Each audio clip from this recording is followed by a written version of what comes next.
नाही, मी काय ऐकलं नाही. ग्रामीण विकास मंत्री यांचं काय वक्तव्य आहे ते ऐकतो, बघतो जरा काय बोलले ते.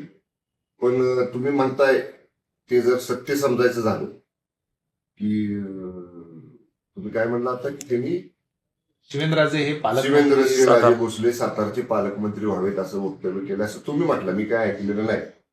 पालकमंत्री कुठल्या जिल्ह्याचा कोण असावा हा निर्णय घेण्याचा पूर्ण अधिकार माननीय मुख्यमंत्री आणि दोन्ही माननीय उपमुख्यमंत्र्यांचा आहे. आणि त्यामुळं तिघांनी मिळून त्यावेळी निर्णय घेतला आणि माझ्याकडे सातारा जिल्ह्याची जबाबदारी दिलेली आहे. आता हा निर्णय ते तिघ जणच घेणार आहेत, माननीय शिंदे साहेब, माननीय फडणवीस साहेब आणि माननीय सुनेत्रा वहिनी. त्यामुळं त्यांचा अधिकार आहे. त्यांच्या अधिकार कक्षेत आपण काही वेगळं वक्तव्य करणं हे मला तरी उचित वाटत नाही, योग्य वाटत नाही. त्यामुळे या बाबतीतला निर्णय हे तिघ जण घेतील आणि ते तिघ जो निर्णय घेतील तो आम्हाला मान्य असेल. पण हे जिल्हा परिषदेच्या अध्यक्षपदाच्या निवडीवेळी काही जो वाद झाला होता किंवा त्याच्या वेळीच अजून देखील तुमच्या महायुतीमधला काय म्हणतात त्याच्या वादावर अजून पडदा पडलेला नाही असं वाटतं या सगळ्या वक्तव्यामुळे. माझ्यापुरतं म्हणाल तर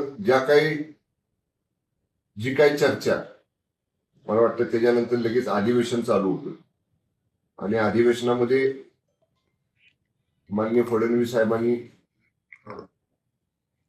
साहेबांच्या अँटी चेंबरमध्ये साहेब, शिंदे साहेब, माननीय वहिनी, मी आणि माननीय मकरंद पाटील अशी आमची चर्चा झाली.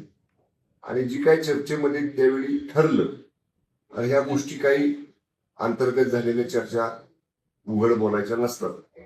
आणि त्यानंतर मी पाहिलं वाहिन्यांवर एकदा की माननीय मुख्यमंत्री महोदयांनी सुद्धा एका वाहिनीला मुलाखत देताना सांगितले की जे झालं ते झालं, त्याच्यावर आता पडदा पडलेला आहे आणि आम्ही महायुती म्हणून एकत्र इथून पुढे सगळेजण काम करणार आहोत.